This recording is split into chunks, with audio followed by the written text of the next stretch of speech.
Saya punya teman dan punya karena nubuat. Tapi saya pernah mengetesnya benar, tepat. Jadi ini karunia Tuhan, bukan yang dimiliki teman saya. Pengaruh kuasa gelap kah? Loh, kalau you sudah tes, you bilang itu dari Tuhan, kok bisa engkau tanya apakah ini kuasa gelap atau tidak? Saya cuma mau tanya, lu dengan apa tesnya? Tes penmu dari mana? Hak apa lu tes? Kalau nomor 1 di 1 Yohanes pasal keempat, yaitu roh yang tidak percaya Kristus telah datang menjadi daging, itu roh si Dajjal. Dan saya kasih tahu pengalaman saya mengetes ya, tahun 1967 bulan September kira-kira tanggal 17, saya dijemput dari Malang naik mobil untuk pergi memimpin suatu kebaktian. Maka di tengah-tengah jalan itu mereka begitu menghormati saya. Pada waktu itu saya cuma umur 27 loh. Saya dihormati oleh pendeta-pendeta pemimpin gereja banyak tempat. Saya umur 26 sudah berkhotbah kepada 8.000 orang. Saya umur 29 khotbah kepada 16.000 orang. Umur 31 sudah khotbah kepada 25.000 orang. Jadi di mana-mana orang menghormati. Sampai pernah saya datang ke satu kota yang menjemput 300 mobil. Sudah bayangkan, presiden pun tidak sebanyak itu. Waktu saya masih muda sekali, sangat membuat orang kagum. Tetapi bagi saya itu tidak penting. Sekarang kalau pemuda-pemudi baru sukses sedikit sudah sombong sekali, saya terus bilang, Tuhan ampunilah dia. Bagaimana?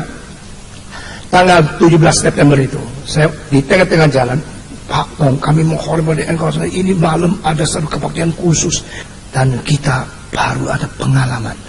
15 orang dari Malang, 15 orang dari Surabaya kumpulin nongko jajar. Di tengah-tengah kebaktian itu ada seorang wanita yang berdiri dan berkata, aku Yesus, aku datang kepadamu, aku Yesus, Yesus, aku berdiri di depan, di pinggirnya sebelah kanan Allah Bapa. Aku menangisi suami-suamimu yang belum Kristen. Aku perempuan mengatakan aku Yesus. Jadi Yesus perempuan. Terus saya dengar, saya diam-diam. Lalu saya mengatakan, mungkin bukan Roh Kudus. Oh, jangan ngomong begitu Pak Tong. Itu pekerjaan Tuhan yang luar biasa, tidak pernah terjadi. Kita tidak berani menghujat Roh Kudus. Menghujat Roh Kudus. Saya bilang itu bukan hujat, tidak hujat. Itu membedakan roh atau bukan roh. Hanya 2 kali kita boleh mencoba. Pertama, cobalah aku dengan berpuluhan. Apakah saya memberikan kecukupan kepadamu atau tidak? Jika mereka kembalikan perpuluhan kepadaku, maka aku akan memberikan kecukupan dengan limpah kepadamu. Ini Alkitab. Jangan dirubah menjadi engkau kasih 10, saya kasih 100. Tidak ada itu. Kedua, cobailah roh itu dari Tuhan atau tidak. Di dalam perjanjian lama, perjanjian baru, cuma 2 kali manusia diizinkan mencobai. Mencobai Tuhan itu tidak boleh. Tuhan tidak dicobai dan Tuhan tidak mencobai. Tapi di dalam hal ini, betul itu Roh Kudus atau bukan Roh Kudus, boleh dicobai. Maka saya berani menurut perintah dan prinsip Alkitab. Mereka mengatakan, nanti engkau akan buktikan sendiri. Kebaktian jam 5, jam 4 saya sudah sampai.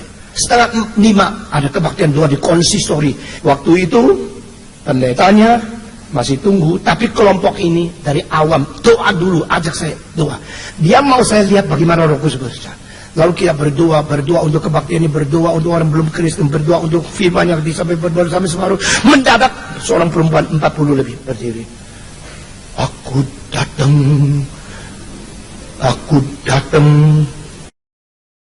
kepada anak-anakku. Aduh ya. Terus semua, amin, amin. Lalu pemimpin itu mengatakan, nah, seolah-olah patung, you lihat sendiri kan Roh Kudus datang kan? Bagi saya Roh Kudus. Kalau ini Roh Kudus, saya uji. Saya mengatakan, siapa engkau? Saya berhenti doa dengan berkata, Tuhan ampuni saya tidak berdoa lagi. Karena ini roh yang berlainan. Saya tidak mau sehati yang bersulan seperti ini. Beri kekuatan kepada saya untuk membuktikan ini roh atau bukan. Aku akan menguji. Siapa kamu? Kamu percaya tidak percaya? Kristus datang melalui tubuh manusia. Firman firman menjadi daging. Dia tidak peduli. Aku datang. Aku datang. Ketawanya selalu nempel. Bukan selalu ketawa dari dalam. Aku datang kabar anak-anakku. Waktu saya tegaskan, sekarang saya perintahkan engkau harus jawab. Engkau siapa? Senyumnya hilang. Mukanya menjadi murni berkata, saya Yesus. Oke. Dia sudah menjawab. Saya mengatakan, engkau dari mana? Engkau dari mana? Saya Yesus, datang dari anakku Yesus. Saya Yesus, datang dari anakku Yesus. Ini Yesus. Saya lihat roh itu sekaca balau. Maka saya mengatakan, demi Yesus Kristus, Tuhan dan Juru Selamat, firman yang menjadi daging, anak Allah satu-satunya, saya perintahkan engkau jatuh. Kenapa saya tidak katakan engkau keluar? Saya perintahkan dia jatuh. Saudara-saudara, kalau dia keluar, tidak keluar, orang lain tidak lihat. Tapi kalau dia jatuh, semua akan lihat itu palsu. Di dalam beberapa detik itu saya harus ambil keputusan bagaimana menguji. Demikian, demi nama Yesus Kristus, yang anak Allah yang tunggal, saya perintahkan engkau jatuh. Brak! Dalam 2 detik seluruhnya kejang di sini. Lalu saya berkata, sudah tahu, ini bukan Roh Kudus. Sekarang angkat dia bangun. Waktunya saya masuk, saya membedakan roh yang sejati dan roh yang palsu. Khotbah itu semua tegang luar biasa. Tapi telah terbongkar begini, khotbah itu menjadi yang undang nyesel, yang tak undang seneng. Saya bukan orang itu. Saya akan kembali ke Alkitab. Pendeta terima kasih, itu tua-tua datang mengatakan bagus sekali. Tetapi ada orang tanya, kenapa engkau berani mencobai roh Allah? Satu lagi mengatakan, kenapa engkau menghentikan pekerjaan Roh Kudus? Saya menjawab, kenapa engkau mengasumsikan itu pekerjaan Roh Kudus dan tidak memperbolehkan saya menghentikan? Bukankah dia puji Tuhan? Dia bagi puji Tuhan, kenapa engkau berhentikan? Saya bilang, tahu tidak apa artinya puji Tuhan? Manusia di bumi memuliakan Tuhan Allah, tapi dia tidak memuliakan Allah. Dia mengatakan dia adalah Yesus.